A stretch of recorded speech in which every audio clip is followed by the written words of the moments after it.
হাসান ভাইয়ের কাছে আসার পর আমি উনি কথায় কাজে যা বলছে তাই পাইছি, কোনো ভুল ছিল না ওনার।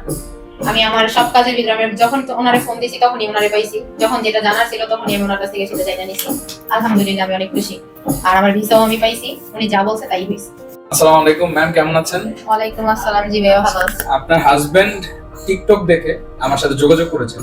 পরবর্তীতে দুবাই থেকে উনি যোগাযোগ করেছিলেন, উনি দুবাইতে আছেন। তো পরবর্তীতে আপনি এখানে আসেন, আপনার গার্ডিয়ান নিয়ে এখানে আসেন। তো কথাবার্তা শুনে কাজ জমা দিয়ে যান। এটা হচ্ছে ঈদের আগে কাজ জমা দিয়ে যান আপনি আমাকে। তারপর আমি বললাম যে না, ঈদের মধ্যে বন্ধ থাকবে, সার্ভারের স্লো ডাউন থাকবে, আমি ঈদের পরে কাজটা করবো। ঈদের কত মাস হয়েছে? মোটামুটি 1 মাসও তো যায়নি মনে হয়, রাইট? তো ঈদের পরে যখন অফিসটা খুললো 3 তারিখের দিকে আপনার ভিসাটা টাইপ করা হলো, রাইট?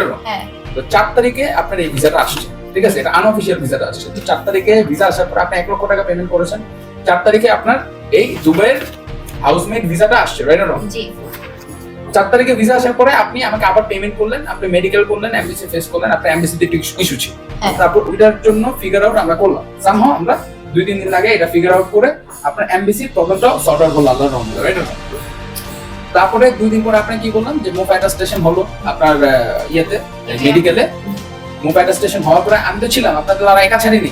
একটা প্রবলেম হয়েছে, আপনাকে তো আর একা ছাড়িনি, রাইট? আপনার সাথে সাথে আপনার সমস্ত কাজ করে দেওয়ার চেষ্টা করেছি। আপনাকে নিয়ে এমবিসিতে গিয়েছি 2 দিন। একদিন আপনি আগে গিয়েছেন, আমি আপনার পিছনে গিয়েছি। তো আপনার এই ভিসা যখন মুভটা হলো পরের দিন আপনার ভিসা চলে আসছে। আজকে আপনি আমাকে যে রিমেনিং পেমেন্টটা, অল্প কিছু পেমেন্ট ডিউ আছে, রিমেনিং পেমেন্টটা আপনি আমাকে দিয়ে দিলেন। এন্ড এটা দেওয়ার পরে আপনাকে আমি ভিসা কপিটা দিলাম। এই যে এই খামের মধ্যে আপনার সমস্ত ভিসা কপি, অরিজিনাল মুভা কপি, আরবির আইডি কার্ড, আপনার পাসপোর্ট কপি সবকিছু আছে। শুধু আপনার শিডিউল না পাওয়ার কারণে পরের মাসে আপনার ফ্লাইট হবে। ফ্লাইটের টিকিটও আমি দিব। আমি কি বলেছি আপনার সাথে এয়ারপোর্টে যাবো ইনশাআল্লাহ। তো আপনাকে এই ভিসা কপি সবকিছু গুলোকে অনলাইনে চেক করে দেখানো হয়েছে আল্লাহর রহমতে। আমি যেভাবে বলেছি যে ম্যাডাম সবকিছু আপনি অনলাইন পাবেন, ঠিক আছে? এন্ড সবকিছু আপনার হবে। আপনি কি ভাবে কাজটা বুঝে পেয়েছেন? হ্যাঁ ভাই, আলহামদুলিল্লাহ আপনি যা বলছেন তাই হয়েছে। আপনি তো কোনো ভাবে তো নিরাশ তো হননি যে হাসান ভাইয়েরকে কাজ দিলাম, হাসান ভাই আমাকে টাকা নিয়ে ঘুরিয়েছে, বা আপনার হাসান ভাই আমাকে একটা ডকুমেন্ট দিয়েছে যেটা অনলাইন নেই, এরকম কোনো কিছু পেয়েছেন? বা হাসান ভাই যেটা বলেছে ওটার সাথে কথার কোনো মিল পাইনি, এরকম তো পাননি। দ্বিতীয় হচ্ছে আপনার এই ইস্যুটার জন্য এই মাসে আপনার ফ্লাইটটা হলো না, নয়তো বা এই মাসেই আপনার ফ্লাইটটা হলো, ঠিক আছে? শিডিউল সব নেওয়া ছিল, জাস্ট ইস্যুটার কারণে হয়নি। তো যাই হোক, ইস্যুটা কিন্তু সমাধান হয়েছে। পরে দুবাই থেকে এরকম ভিসা কপি আপনার আসে। এরকম ভিসা কপি কি আপনাকে খামে দেওয়া হয়েছে? তো অভিয়ানের সাথে কি কাজ করা যায়? বিশ্বাসযোগ্য মনে হয় অভিয়ানকে? আলহামদুলিল্লাহ, চোখ বন্ধ করে বিশ্বাস করা যায়। আপনার এই যে যতবার আপনি আমাকে টাকা দিয়েছেন, ফার্স্টে 1 লক্ষ টাকা দিয়েছেন, পরে ভিসা আসার পরে 3 লক্ষ টাকা দিয়েছেন, পরে আবার আজকে আবার 1 লক্ষ টাকা দিয়ে গেলেন। হ্যাঁ, এটার মধ্যে এয়ার টিকেট, ম্যান পাওয়ার, এগুলো তো সবই এটার মধ্যে। আপনার যে সমস্ত যে টাকা পয়সাগুলো দিলেন সবগুলো কি মানি রিসিট আমি কি দিয়েছি? সবগুলো মানি রিসিট। এমন কি হয়েছে যে বলেছে ম্যাডাম এটা মানি রিসিট দিতে হবে না বা কিছু একটা এরকম কোন স্টেটমেন্ট পেয়েছেন? বরং কি আপনারা চাওয়ার আগেই আপনাদের মানি রিসিট আমি দিয়েছি। তো আপনারা কি এই ইয়েতে কি সন্তুষ্ট? আমাদের সাথে কি কাজ করা যায়? হ্যাঁ, করা যায়, নির্দ্বিধায় করা যায়। আপনার 3 বছর ধরে চেষ্টা করছিল ম্যাডাম দুবাইতে যাওয়ার জন্য, মোটামুটি ফ্যামিলি ভিসার জন্য অ্যাপ্লাই করেছে। আপনারা সবাই জানেন যে ফ্যামিলি ভিসা হয় না। তো ম্যাডাম আমার কাছে আসলো, তো কিভাবে কাজ করা যায় কমের মধ্যে আরবি করে হাউসমেট ভিসা আমরা প্রসেসিং করে আপনাকে দিয়েছি। তো আপনার হাজবেন্ড আমাকে যেভাবে বিশ্বাস করেছে, আপনিও সেভাবে আমাকে বিশ্বাস করেছেন। আপনারা তো বিশ্বাসের অমর্যাদা হননি। কখনো কি এরকম হয়েছে যে ম্যাডাম আপনি আমাকে ফোন দিয়ে পাননি? না, এরকম না। বা মেসেজ করে পাননি? না, যতবার মেসেজ দিয়েছি আপনার সাথে সাথে রিপ্লাই দিয়েছি। তো যাক, আমাদের একটা যে নিয়ম সেটা হচ্ছে কারো মেসেজ ধরি বা না ধরি, যারা আমাদের পেমেন্ট করে তাদের প্রায়োরিটি সবার আগে। কারণ একটা মানুষ অফিসটার থেকে পেমেন্ট করে বেরোলে একটা চিন্তা থাকে, কাজটা কি হলো নাকি টাকা মেরে দিল, রাইট? কিন্তু এরকম ভাবনা চিন্তা কখনো কি আপনার মাথায় আসতে দেওয়া হয়েছে অভিযান থেকে?